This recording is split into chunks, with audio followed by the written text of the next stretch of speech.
মই astrologer B Barua আকৌ আপোনালোকৰ ওচৰত এটা নতুন ভিডিঅ' লৈ উপস্থিত হৈছোঁ। আজিৰ ভিডিঅ'টোৰ উৎস হৈছে ডিঅ'বিৰ পৰা কেনেকৈ আমি ভাগ্য নিৰ্ণয় কৰিব পাৰি সেইটো বিচাৰ লৈ উপস্থিত হৈছোঁ।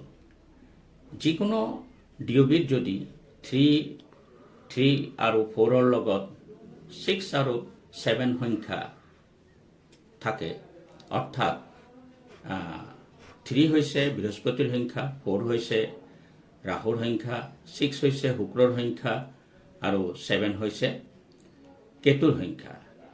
এই বৃহস্পতি, ৰাহু, শুক্ৰ আৰু কেতু এই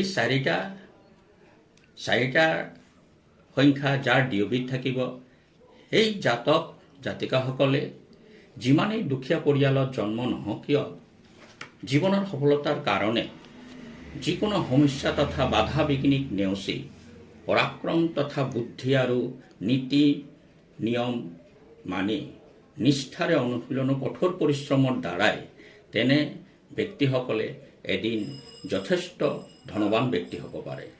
তেনে জাতকসকলে পৰিয়ালৰ পৰা সহায় সহযোগিতা লাভ কৰি নিজৰ শৈক্ষিক জীৱন যাপনত সক্ষম হ'ব পাৰে। এনে জাতকসকলেও কেতিয়াও এলেহুৱা হৈ বহি থাকিব নোৱাৰে। তাহাঁতে পৰিশ্ৰমী হোৱাৰ বাহিৰেও এদিন নহয় এদিন দুখীয়া ব্যক্তিৰ পৰা চহকী ব্যক্তিলৈ ৰূপান্তৰ হ'ব পাৰে আৰু সমাজত এজন প্ৰতিপত্তি ব্যক্তি হিচাপেও জনাজাত হ'ব পাৰে।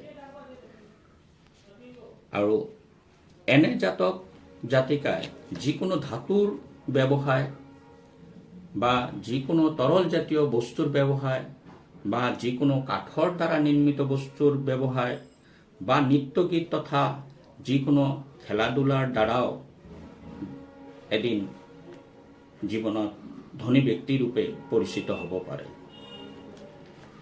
এতিয়া ডিঅ'বিৰ পৰা সংখ্যাবিলাক কেনেকৈ নিৰ্ণয় কৰিব, সেইটোৰ কাৰণে মই মোৰ চেনেলত বি বৰুৱা এষ্ট্ৰলজি চেনেলৰ ইউটিউবত লাভ মেৰেজৰ ভিডিঅ'টোৰ পৰা সংখ্যাবিলাক কেনেকৈ নিৰ্ণয় কৰিব লাগে সেইটো উল্লেখ কৰা হৈছে।